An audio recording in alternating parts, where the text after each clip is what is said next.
So आपल्याला बघायचं आहे बघा बोहाडा. बोहाडा म्हणजे काय? सोंग घेणं ते आहे बघा. बोहाडा काय असतो? सोंग.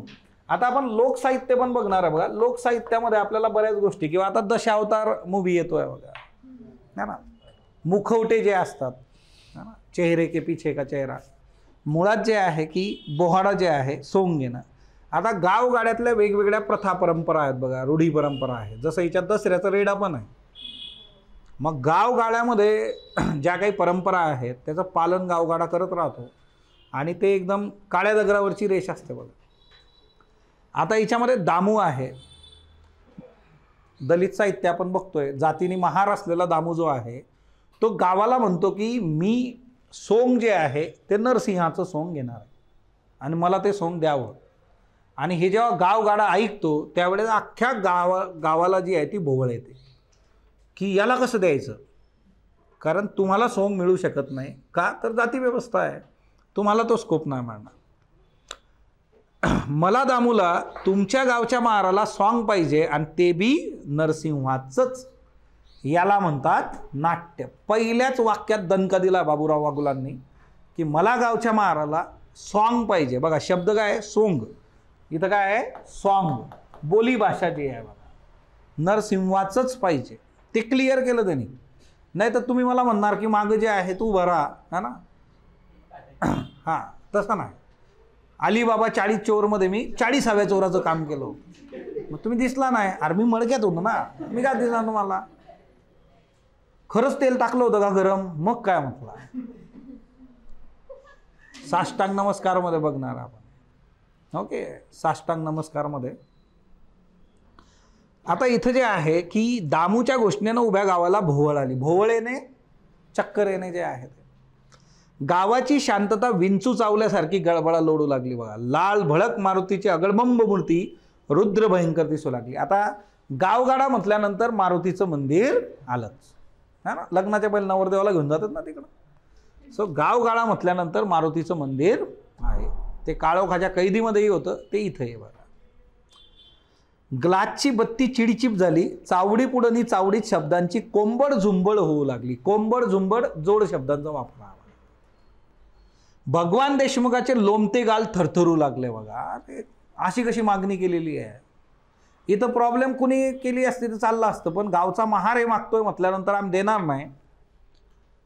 जगन्नाथ हंटर फळकावीत शिव्या देऊ लागला. रघु अळिंगाला शेंडीला गाठ मारता मारता शाप देऊ लागला. करीम चाच्या दाढीतले पांढरे केस खुडीत सवाल सोडवू लागला आणि राग तिथं रावण होऊन राज्य करू लागला. रागाचा रावण होणं. सगळं गाव जे आहे तर ते बाजूला एकीकडं, आणि एकीकडं कोण आहे? आपला दामू. दामू म्हणला सगळं ठीक आहे तुमचं, मला सोंग पाहिजे, ते बी नरसिंहाचंच, ते मी घेणार. मग आता हे सगळं चालू आहे आणि तिच्यामध्ये मग आता सगळी शांतता आहेत. मग आता कुठून तरी बोलणं सुरू झालं पाहिजे. बोला महाराज. गणपत पाटलानं आपल्या प्रतिष्ठेचं पालन करीत विचारणा केली. शब्दाच्या तालाबरोबर त्याचा हात नाचला आणि गोंधळ गोठला गेला. महाराला सॉंग घेता येणार नाही, मग राज कोणाचेही असो. आमचं गाव आहे, आमच्या प्रथा आहे, आमची रूढी परंपरा. याच्यामध्ये कुणाचंही राज येऊ दे, भारताचं संविधान येऊ दे. थांब, तुला इंडियाची कॉन्स्टिट्यूशन सांगतो, हा ना. जेव्हा मी जात चोरली होती, शेवटची जी कथा आहे आपली तिच्यामध्ये, ते सगळं ठीक आहे तुमचं, पण आमचं गाव, आमच्या प्रथा, आम्ही याला तडा देणार नाही. आणि काही केलं तर महाराला सॉंग भेटणार नाही. ही धर्माज्ञ ऐकून मंडळींचा जीव भांड्यात पडला. आता सगळे बाकीचे रिलॅक्स झाले. चला कोणतरी स्टँड घेतला इथं. तसा जगन्नाथला चेवाला, ए दाम्या, तू कवापासून देशमुख झालं र गाढवीच्या? आता बघा, जगन्नाथ जो आहे तो त्याला शिव्या देतो की मग तुम्हाला जर सोंग घ्यायचा असेल तर ते सोंग कसं आहे तुम्ही घेऊ शकता, काहीच प्रॉब्लेम नाही. जाती व्यवस्था महत्त्वाची. उच्च जातीतले असाल तर मग डील करणार. ओके. जगन्नाथला वाटे आपल्याला शामराव देशमुखाचे पुत्र म्हणावे. आता बघा, गावगाड्यामध्ये जे आहे ठेवलेल्या बाईकडून मुलं होणं, तिकडं बानूचा रेफरन्स काळोखाच्या कैदीमध्ये होता, इथं जगन्नाथचा रेफरन्स आहे. शामराव देशमुखांनी जे आहे ठेवलेल्या बाईकडून झालेला जगन्नाथ आहे बघा. त्याला असं वाटायचं की मला देशमुख म्हटलं पाहिजे, मला वाड्यात राहू दिलं पाहिजे वगैरे वगैरे. कारण गावातला वाडा जो आहे त्याचं एक वेगळं वैशिष्ट्य आहे बघा. तिथं ती हायरार्की जे आहे किंवा सेंटर ऑफ पॉवर जे आहे तो वाडा आहे ना. वाड्याचे रेफरन्सेस चित्रपट बघा मराठी सगळ्या याच्यात तुम्हाला येतात. लोकांना वाडा वेगळ्याच याच्याने माहिती आहे फक्त. आता इथं जे आहे की जगावेगळं हे कर्म कदापि होणार नाही बघा. हे जगावेगळं कर्म आम्ही होऊ देणार नाही. आणि जगन्नाथच्या बाबतीत आहे की त्याला लोक काय म्हणायचे, लोक त्याला गवळण कोळीनीचाच म्हणायचे बघा, त्याला देशमुख म्हणायचे नाही. त्याच्या बापानं शामराव देशमुखानं त्याच्यासाठी फक्त मोळगा वाडाच ठेवला होता, बाकी सारं बायकां दारूत फस्त केलं होतं. आता बघा, एकतर जे आहे भगवान देशमुख जे आहे ते आता देशमुखांचे वारस ते, जगन्नाथला काही वारसा मिळत नाही तिथं. ब्राह्मण कन्येमध्ये आपण शहरात तो सिनॅरिओ बघितलेला आहे, पुण्यामधला जो आहे तो. सो हे जे आहे की बाबा औरस पुत्र, औरस संतान जी असणार आहे लग्न आणि तिच्यामधून मग त्यांना ते सगळे संपत्तीचे अधिकार मिळतील. बरं, हिच्यात पण शामराव देशमुखांनी जे आहे भगवान देशमुखासाठी पॅलेस नाही ठेवलेला, मोळका वाडा, सगळी संपत्ती दारूमध्ये जे आहे आणि बायकांमध्ये फस्त करून टाकलेली आहे. असं पण घडतं की पुढच्या पिढ्यांसाठी काही ठेवलेलं नाही आहे बघा, है ना. ते त्या दिवशी मी तुम्हाला सांगितलं होतं, आमच्या 7 पिढ्या ज्या आहेत तर त्या खूप श्रीमंत होत्या, 500 एकर जमीन होती. माझा जन्म 8व्या पिढीतला आहे, गेलं ते सगळं, है ना. क्यों नहीं होगा, होनाच मांगता करीम चाचा. आता बघा, इथं फक्त असं नाही की हिंदू, है ना, हिंदू मुस्लिम सगळा गावगाड्यातले सगळे. करीम चाचाचं गणित एकच होतं, भगवानला विरोध करायचा. भगवान जे म्हटलं त्याला विरोध करायचा. क्यों नहीं होगा, होनाच मांगता. आता बघा ही हिंदी कशी आहे बघा, टिपिकल हिंदी जे आहे ते, हिंदीचा वापर जो आहे त्याच्या पूर्वजांची इस्टेट भगवानच्या पूर्वजांनी गिळंकृत केली होती, तीच आता गणपतरावाकडे होती बघा. हा विरोध का करतो त्याला, का, कारण त्याची जी प्रॉपर्टी होती ती याच्या पूर्वजांनी घेतली, मग यांना विरोध करायचा गावामध्ये. गावात एक कॉमन आहे बघा, ए दाढीवाला गप. आता बघा करीम चाचा, दाढी आहे त्याला, ए दाढीवाला गप. जगन्नाथच्या कळवट आवाजाने करीम चाचाला चावा घेतला बघा. शास्त्रात या पापाला आधार नाही. पुराणातले पुरावे शोधून रघु अरिंगळा म्हटला की नाही, शास्त्रानुसार हे चालणार नाही. दामूला स्वांग मिळालंच पाहिजे. एक सावळा तरुण धाळकन म्हणाला त्याच्या बापाचं लग्न ज्योतिषाने लावलं होतं. आता बघा, ठीक आहे की जाती व्यवस्थेमध्ये तो तुमच्या बसत नाही, पण त्याच्या बापाचं लग्न ज्योतिषाने लावलं होतं, त्याला स्वांग मिळालं पाहिजे, है ना. का, सगळी चावडी शतमुखानं ओळखली बघा, सगळेचे सगळे ॲट अ टाइम. का, तो आपल्यातला आहे. आता बघा, तो म्हणतो नाही तो आपल्यातलाच आहे. ते म्हणतं की नाही, कसा, तुझे शेजार आहे का, त्याचा सोयरा आहे का तुझा, तुझ्या घरात हाडकांचा ढीक आहे का रे कुणबटा. जगन्नाथ त्याला म्हणतो. हाडकांचा ढीक म्हणजे काय, मग आता जाती व्यवस्था, मेलेली जी काही जनावरं आहेत त्यांचे रेफरन्सेस तिथं येत जातात. 2 गोष्टी आहेत, मुरदाळ खाण्याचे रेफरन्सेस जे आठवणींच्या पक्षीमध्ये आपण बघू.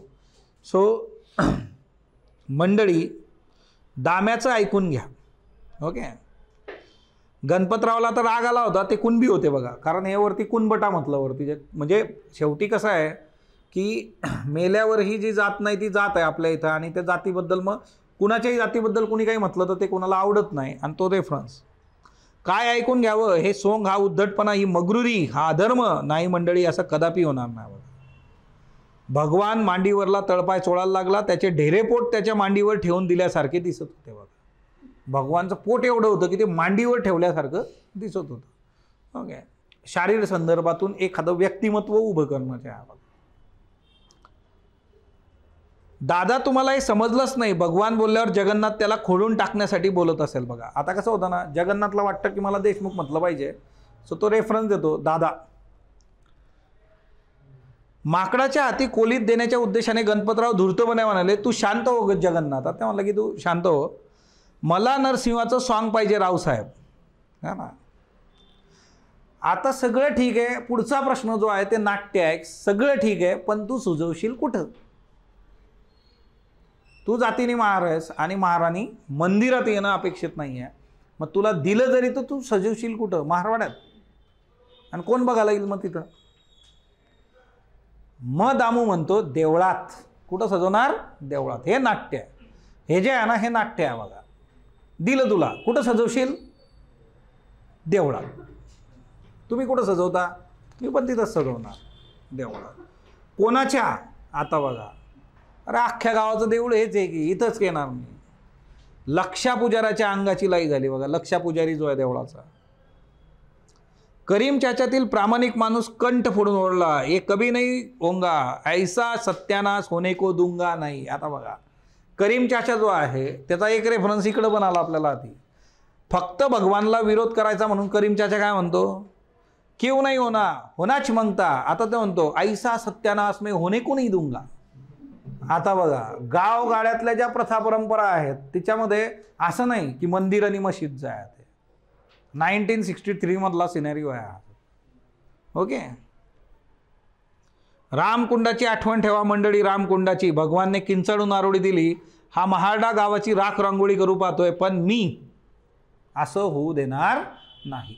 इथले जे टिंब आहेत ना बघा, या टिंबातलं काय सार ते बोलता आलं पाहिजे. ते कुठले शब्द आपल्याला कळतात ते, पण मी असं होऊ देणार नाही.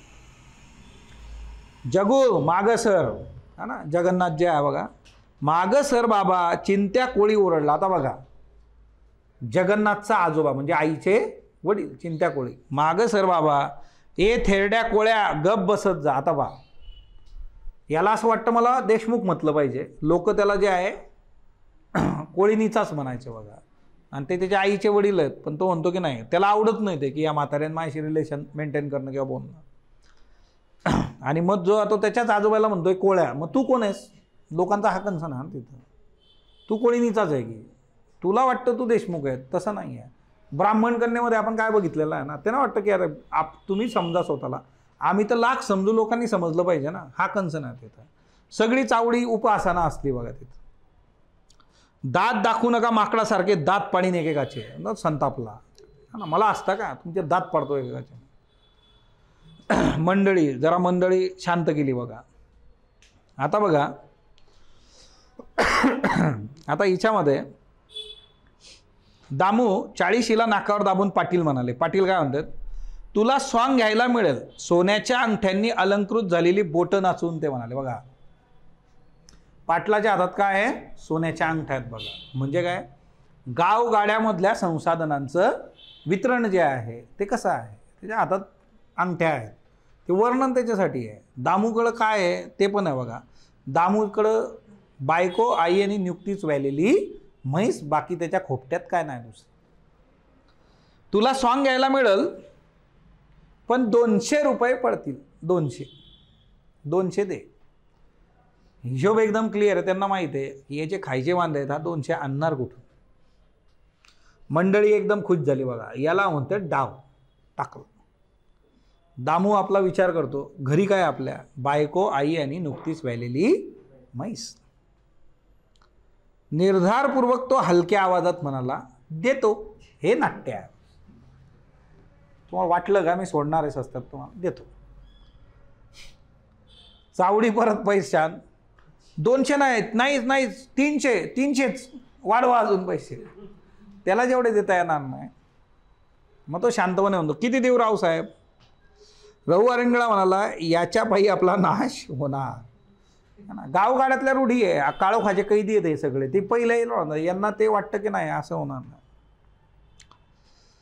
महाराज वाटेल तसं बोलू नका, त्या शेंडीला उपटून तरी टाका. ते रहू आणि आपली शेंडी फिरवत चालू होते. म्हणजे उपटती एकदाची. काय लावलंय? याला म्हणतात लकब. एखादी व्यक्ती आणि त्या व्यक्तीची लकब जी आहे, वारंवार जे आहे ते ना. रावसाहेब कितीच देऊ? उद्याच पुरे 200. आता ते काय म्हणलं, हा 200च उद्याच द्यायचे फक्त. त्याला माहीत आहे की याला जमवाजमू करायला स्कोप द्यायचा नाही. ओके. आता काय दामू है ना, आता मोडकी वेस ओलांडून दामू दुसऱ्या दिवशी रात्री पुन्हा गावात शिरला. आता दुसरा दिवस आला बघा. मोडकी वेस, गावाची वेस पण कशी आहे? मोडकी. आला तो गावात. काय दामू? गणपतरावांना ठरलेल्या ठराव पण त्याला झटकन विचारलं. त्यांच्या आवाजात उपहास होता. त्यांना वाटलं याला कुठून 200 जमवता येणार आहे. चिडाचिडी करण्याचा उद्देश होता, बोवाडा होऊ नये असा इरादा होता की बोवाडाच होऊ द्यायचा नाही. आता वा, गाव 2 हिच्यामध्ये आहे. मग हा कार्यक्रमच रद्द करा. कार्यक्रमच नाही झाला पाहिजे. दाम्या, काजी, शेट्या सावकार नाही 200 द्यायला. एक शिवी बळकवून जगन्नाथ हंटर कोण. जिथं दातावर मारायला दमडी नाही तिथं 200 खायचे बांधे त्याचे, हा 200 कुठून आणणार? अरे ओ धेड, करीम चाचाचा टांगेवाला मुलगा म्हणाला, करीम चाचाचा मुलगा. त्याला पैसे जमत नसतील तर बोलून तरी टाक. पॉर मुतलं म्हणून कोणी मांडी कापून टाकत नाही. आता सगळे त्याला बोलतात, यांना एकदम क्लिअर आहे की याच्याकडे काही पैसे नाही. आता कलेक्टरचा हुकूम असतो बघा, इथं उल्लेख आहे, कलेक्टरच्या हुकुमाची व्यवस्थित वाट लावण्याची खटपट बारसे धरत होती बघा. कलेक्टरचा हुकूम आहे की सगळ्यांना एकत्र घ्या. जाती व्यवस्था जी आहे तिच्यामुळे लोकांना जे आहे त्रास होता कामा नये. वर्षानुवर्षे जे झालं ते आपल्याला नाही करायचं. कलेक्टरचा हुकूम मोडायच्या याच्यात होते सगळे. दामू पाटलांनी आदर दाखवला. लगेच जगन्नाथ म्हणला, उठाव का मंडळी, म्हणजे झाली बैठक, काही नाही याच्याकडे पैसे, संपला विषय. उठा मंडळी, मीटिंग खलास. मीटिंग बघा, मीटिंग इंग्रजी शब्द जो आहे, कलेक्टर मीटिंग. रुपये आहेत, हे नाट्य आहे बघा. आल्या आल्या तो काहीच बोलला नाही, शांत उभा राहिला. हे नाट्य आहे की चला मीटिंग संपली. तो म्हणतो नाही, आता सुरू झाली आहे, पैसे आहेत, रुपये आहेत, दाखव, घ्या रावसाहेब, आणले दिन पैसे. त्यांनी हात पुढं करताच यंकू कोठडा वळला, थांबा, माझे 500. आला बघा. आता हे जे आहे पहिल्यापासून प्लॅनिंग आहे यांचं, त्याला सांगून ठेवलं होतं की जर असं काही झालं तर तू बोली लावायची. तो म्हणतो मला नरसिंहाचं सोंग द्या, मी 500 रुपये देतो. हे नाट्य आहे बघा. आता असं वाटतं सगळ्यांना संपलं सगळं, ते संपत नाही. हा एंट्री करतो है ना. उत्तम म्हटला होता की हिच्यावर चांगलं काय बनवू शकतं, शॉर्ट फिल्म बनवू शकते, हिच्यावर वेब सिरीज बनवू शकते ना. सगळ्याच हे नेक्स्ट लेवल आहे ना. म्हणजे तुम्ही अण्णाभाऊ साठेंची फकीरा बघा, फकीरा वाचली का तुम्ही? म्हणजे असला स्पीड मी बघितला नाही, असलं स्पीडवर जातं ना ते, नेक्स्ट लेवल. म्हणजे अण्णाभाऊ साठेंचा साहित्यिक जो काही हे आहे तो आपल्याला बघता येतो की केवढं नेक्स्ट लेवल गेलेलं आहे. म्हणजे ते असं खाली ठेवायची इच्छाच झाली नाही. मी जेव्हा पहिल्यांदा फकीरा वाचली होती ती अशी 1 गो मध्ये गेलेली.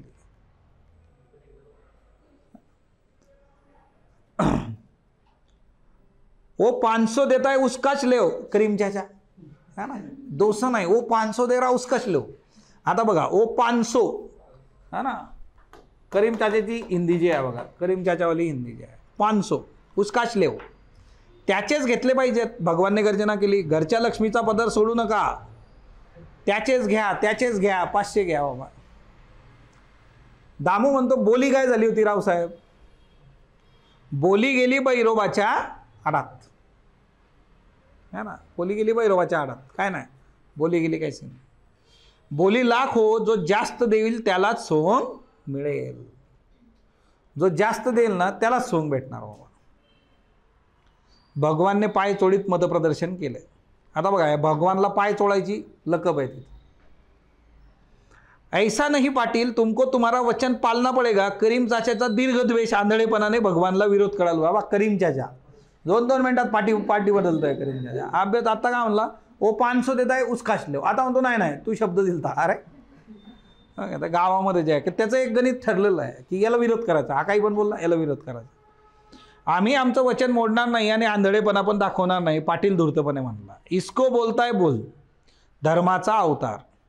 महारांनी कलेक्टरच्या हुकमाचा भंग पाटलांनी केलाय असा दावा गुदरावा. भगवानला काय वाटतं आतून की ह्या सगळ्यांनी जे आहे पाटलाच्या अगेन्स्ट केस करावी की कलेक्टरचा हुकूम मोडला. दामू जे आहे, रावसाहेब मी 500 देतो म्हटलं. हे आहे नाट्य. आता एवढं चालू होतं, म्हणतो हा सगळं ठीक आहे तुमचं, मी 500 देतो म्हटलं. यंकू लगेच म्हटला माझे 550. जगन्नाथ लगेच म्हटला जिरली, पडले दात है ना. माकळानं हाताशी गंडे घोडू नयेत, मनी वाक्प्रचार है ना, पंचतंत्रातला बोध जो आहे बघा. मंडळी झाली सरशी, दाम्या तुझी जीव झडून पडेल पुढं बोललास तर. आता पहा रघू 550, आता तू बोलू नको, तू जीव झडून पडेल बाबा. या मनगडात खंडीनं तूप ओतलंय. दामू काठीसहित हात वर करून फैला. वा बात दरा. एक जण शेतकरी दामूवर खुश झाला. यंकू देतोय का ते लिहून घ्या म्हटला. म्हटला ना 550, यंकू देतोय का लिहून घ्या हा ना. देतोय सर्व चावडी, म्हणजे यंकू म्हणायच्या आधीच बाकी लोक हा देतोय देतोय यंकू हा ना, तुला नाही देणार त्याची. यंकूसारख्या वीर पुरुषानं आज गावाची आबरू राखली आहे ना. सगळे गाववाले पण देणार का तुम्ही त्याला पैसे? मग द्यायलाच नाही, ते आम्ही करणार नाही. ओके. दामूचा घनगंभीर आवाज निदादला, 600 माझे या नाट्य ज्या. हा हट्टाला पेटलाय, हा हात धुवून गावाच्या मागं लागला म्हणते. हा शनी आहे बाबांनो, शनी आहे ना, गावाच्या मागं लागला ना. 600 वर आलंय सगळं करण्यात आलं. जगन्नाथ शिव्यांचे तेज पाजून त्याला चेतवू लागला आणि सर्व प्रयत्नांचे बळ घेऊन कुचमत म्हणाला, 750 आमचे. मग दामू लगेच म्हटला, हा घ्या लिहून आता. 750 म्हणजे भरपूर झाले ना ते. घेतो. गणपतराव म्हणाले. हे ऐकल्याबरोबर यंकू अगतिक होऊन म्हणाला, मला स्वांग पण नको, बोवाळा बी नकोच. कोण देईल 750 रुपये? मला काही नको म्हटले. स्वांग नाही पाहिजे आणि बोवाळा पण नाही पाहिजे. पाटील चांगला खेळ करता म्हटले तुम्ही, है ना. मला लटकवला तुम्ही या सगळ्या चक्करमध्ये, है ना. माझे 600. ही दामूची घोषणा ऐकून पाटील नुसते नाक गोंजरू लागले बघा. एक जण म्हणाला, मार जशी वणव्यासारखी चेतलीच. एक जण म्हटला, सावळा तरुण जो त्याला सपोर्ट करतो, शाब्बास इरा. इरा वीर, है ना. शब्दच आहे. गावगाडा जो आहे बघा, वीर ईर. ओके. इरा जे म्हणतो तो विरा, है ना. बोहाडा सुरू झाला. संबळ वाजू लागलं बघा. सोंड वाजवीत गणपतीराया गण करून गेलेत. नाच सारदाबाय काठ्यांच्या तालावर मोर पिसारा सावरीत नाचून गेला. 2 माणसांच्या आधारावर मारुतीराया लांब उड्या मारीत आलेने गेले. हातात हात घालून राम लक्ष्मणाची जोडी मागे पुढं पावलं टाकीत नाचून गेली आणि देवाची दौंडी फिरवणाऱ्या नृसिंहाचं तोंड घेऊन दामू आला. म्हणजे ते मुखवटे जे असतात. नारळ फुटत होती, लिंब कापली जात होती आणि काळोखाचे काळीच कापविणारी नृसिंहाची घोर गर्जना दामू करीत दामू नाचत होता, लढत होता. रुद्ररस साकार होऊन गावाला थरारून सोडत होता. त्यांनी तर तेव्हाच थरारून सोडलं होतं जेव्हा तो म्हटला होता, मला दामूला तुमच्या गावाच्या महाराला स्वांग पाहिजे, ते बी नरसिंहाचं. असा नरसिंह 20 वर्षात झाला नाही, करीम चाचाला एक म्हातारा सांगत होता. असा नरसिंह 20 वर्षात झाला ना. आणि पाटील म्हणत होता, यापुढं बोहाडा करायचा नाही. आणि महार म्हणत होते, पुढच्या वर्षी 5 पांडव पण आपण नाचूच, मग जीव जाओ नाही तर जहा. बोहाडा सोंग. गावगाड्यामध्ये प्रत्येकाची कामं जी आहेत मग ती ठरली आहे. आणि मग तिच्यामध्ये जे आहे की दलित जीवन जे आहे की तुम्ही फक्त इतरांसाठी काम करणं जे आहे, इतरांसाठी बलिदान द्या, बाकीचा विषय येत नाही. आता हिच्यामध्ये जे आहे बघा की नाट्य जे येतं ना, तर त्याला आता लिखाण करताना जे आहे तुम्ही या पद्धतीने जाऊ शकता, है ना. दामूला स्वांग मिळालंच पाहिजे. गणपत पाटील काय म्हणतात, पण 200 रुपये पडतील. दामू रुपये आहेत. यंकू कोठळा, थांबा माझे 500. दामू, रावसाहेब मी 500 देतो. यंकू माझे 550. दामू 600 माझे. यंकू 750. मला स्वांग बी नको आणि बोहाडा बी नको. त्याला एका खाली एक घेतला ना, 200 पासून 750 द्या.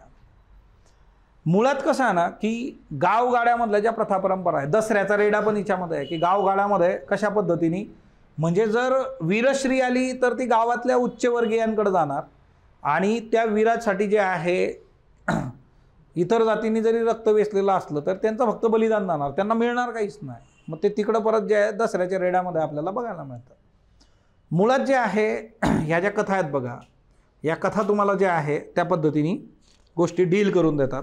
बोहाडा जी आहे तिच्यामधली भाषिक वैशिष्ट्य असतील, हिंदीचा प्रभावी वापर असेल बघा ना. गावगाड्यामधले जे कॅरेक्टर्स आहेत सगळे, मग तिच्यामध्ये हिंदू मुस्लिम मंदिर आहे, ते गाव तिथं उभं होतं बघा आपल्यासमोर जे आहे खऱ्या अर्थाने जे आहे बघा.